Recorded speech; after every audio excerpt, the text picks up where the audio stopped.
The midterms is in full swing down in Florida, and Governor Rick Scott easily winning the Republican primary for the Senate seat, which is held by the incumbent Democratic Senator, Mr. Bill Nelson. So does he have what it takes to flip that seat?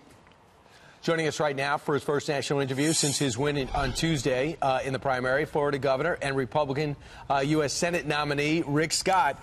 Governor, first off, we're going to ask you about the huge monster terrorizing that family in a second in Florida. I cannot believe you let that happen.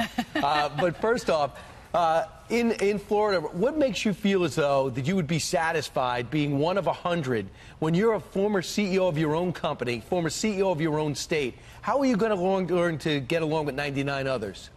Well, first, good morning. It's great to come from D.C. I get to honor the legacy and life of a fellow Navy veteran, John McCain, today. So it's a real honor to be here. I think it's going to be frustrating. I think I'm going to be very frustrated in the Senate. And, you know, that's when things happen. In business or in anything, when somebody gets frustrated, you get things done. And that's why when I go to the Senate, I'm going to work hard to get things done, because I'll be frustrated with how slow Washington works, how they don't get things done. I mean, they don't secure our borders. They don't get immigration reform done. There's so many things they don't get done up there. And I'm going to go up there and I'm going to work hard to get to change the direction. All right, there's a Mason-Dixon poll that asked voters who they would vote for from July 24th to July 25th, and 47% of the voters said that they would vote for you. 44% said that they would vote for Bill Nelson. Now, both of you have name recognition in the state of Florida. What do you want to tell the people that are watching, that are having trouble, the ones that are in the middle?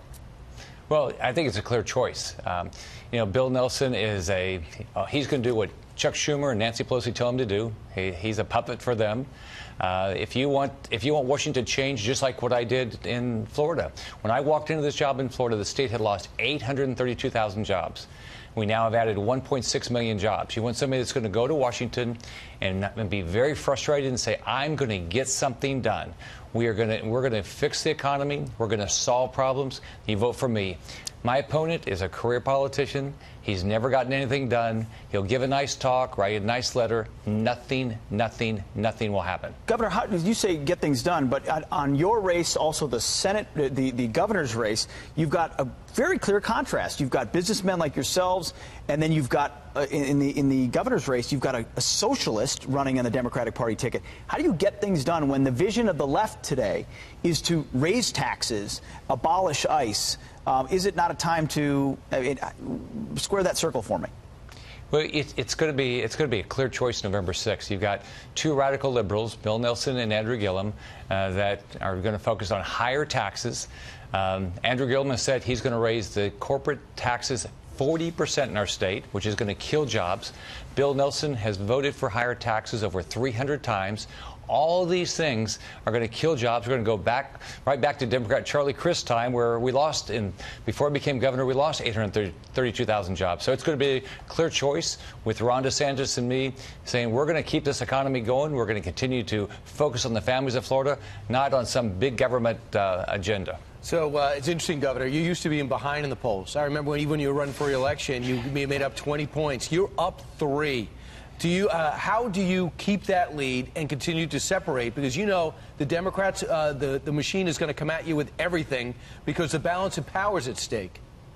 First off, you remember back, I was never ahead in a poll in my 2 governor's races, so it's totally different now. First off, there was no blue wave. We saw in the primary there's no blue wave in Florida. More Republicans voted. 1.6 million Republicans voted, 1.5 million Democrats.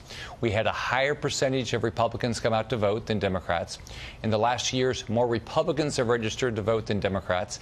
And with absentee ballots, with a very contested Democrat governor primary, we still had a higher percentage of Republican absentee ballots voted than Democrats. So I'm going to focus every day traveling the state, getting my message out that I'm going to go and do exactly what I did in Florida. I'm going to focus on results, get things done.